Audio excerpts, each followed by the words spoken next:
Indiana ಆಸ್ಪತ್ರೆಯು March 13 ಮತ್ತು 14ರಂದು 2 ದಿನಗಳ ಕಾಲ ರಿಯಾಯಿತಿ ದರದಲ್ಲಿ ಮೂತ್ರಪಿಂಡ ಆರೋಗ್ಯ ತಪಾಸಣೆಯನ್ನು ನಡೆಸಲಿದೆ.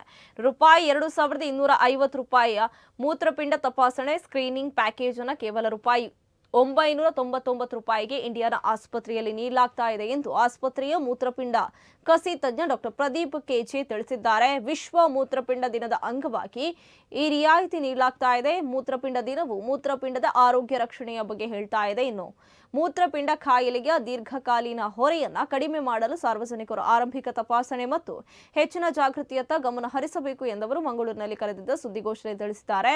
ಮೂತ್ರಪಿಂಡ ವೈಫಲ್ಯದ ರೋಗಿಗಳಲ್ಲಿ ಡಯಾಲಿಸಿಸ್ ಜೀವನದ ಗುಣಮಟ್ಟವನ್ನು ಸುಧಾರಿಸಬಹುದು, ಆದರೆ ಅದು ರೋಗವನ್ನು ಸಂಪೂರ್ಣವಾಗಿ ಗುಣಪಡಿಸುವುದಿಲ್ಲ ಮತ್ತು ಅದಕ್ಕೆ ಜೀವನ ಪರ್ಯಂತ ಚಿಕಿತ್ಸೆಯ ಅಗತ್ಯವಿರುತ್ತೆ. ಆದರೆ ಮೂತ್ರಪಿಂಡ ಕಸಿ ಮಾಡಿದರೆ ರೋಗಿಗಳು ಸಾಮಾನ್ಯ ಜೀವನ ನಡೆಸಲು ಸಾಧ್ಯವಾಗುತ್ತೆ ಎಂದಿದ್ದಾರೆ. ಇನ್ನು ಈ ಸಂದರ್ಭದಲ್ಲಿ ಸಂಸ್ಥೆಯ ವ್ಯವಹಾರ ವಿಭಾಗದ ಮುಖ್ಯಸ್ಥೆ ಲಿಡ್ವಿನ್ ಡಿಸೋಜಾ ಉಪಸ್ಥಿತರಿದ್ದರು.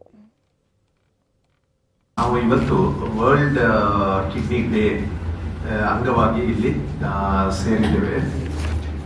ಈ ದಿನವನ್ನು ವಿಶ್ವದಾದ್ಯಂತ ಕಿಡ್ನಿ ಆರೋಗ್ಯ ಬಗ್ಗೆ ಜಾಗೃತಿ ಮೂಡಿಸಲು ಆಚರಿಸಲಾಗುತ್ತದೆ.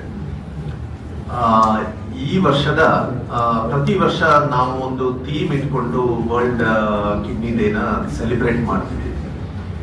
ಸೊ ಈ ವರ್ಷದ ವರ್ಲ್ಡ್ ಕಿಡ್ನಿ ಡೇದ theme kidney health for all, caring for people, protecting the planet. ಅಂದರೆ ಪ್ರತಿಯೊಬ್ಬರಿಗೂ ಕಿಡ್ನಿ ಆರೋಗ್ಯವನ್ನು ಕಾಪಾಡುವುದರ ಜೊತೆಗೆ ಪರಿಸರವನ್ನು ಕಾಪಾಡುವುದು ಜೊತೆಗೆ ಪರಿಸರವನ್ನು ರಕ್ಷಿಸುವುದು ಕೂಡ ಮಹತ್ವದ ಎಂಬ ಸಂದೇಶವನ್ನು ಇದು ನೀಡುತ್ತದೆ. ಅಂದರೆ ಇದು ಒಂದು ಬೈ ಡೈರೆಕ್ಷನಲ್. ಈಗ ಒಬ್ಬ ವ್ಯಕ್ತಿದು ಕಿಡ್ನಿ ಚೆನ್ನಾಗಿರ್ಲಿಕ್ಕೆ ಸೆವೆರಲ್ ಫ್ಯಾಕ್ಟರ್ಸ್ ಇನ್ವಾಲ್ವ್ ಆಗ್ತದೆ. ಅದರಲ್ಲಿ ಒಂದು ಎನ್ವೈರನ್ಮೆಂಟಲ್ ಫ್ಯಾಕ್ಟರ್ ಕೂಡ. ನಾವು ಎನ್ವೈರನ್ಮೆಂಟಲ್ ಪೊಲ್ಯೂಷನ್, ಈಗ ನಾವು ಸೇವಿಸುವ ನೀರು, ಗಾಳಿ, ಆಹಾರ, ಇದರಲ್ಲಿ ಏನಾದ್ರು ಕೆಲವು ಕೆಮಿಕಲ್ಸ್ ಇದ್ದರೆ ಕೆಲವು ಕಂಟಾಮಿನೇಷನ್ ಇಂದ ಕಿಡ್ನಿ ತೊಂದರೆ ಆಗ್ಬೋದು. ಮತ್ತೆ ನಾವು ಕಿಡ್ನಿ ಪೇಷಂಟ್ಗೆ ಟ್ರೀಟ್ಮೆಂಟ್ ಮಾಡುವಾಗ, ಎಕ್ಸಾಂಪಲ್ ಡಯಾಲಿಸಿಸ್ ಮಾಡ್ತಿರ್ಬೋದು, ಅದರಿಂದನೂ ಕೆಲವು ಪೊಲ್ಯೂಟೆಂಟ್ಸ್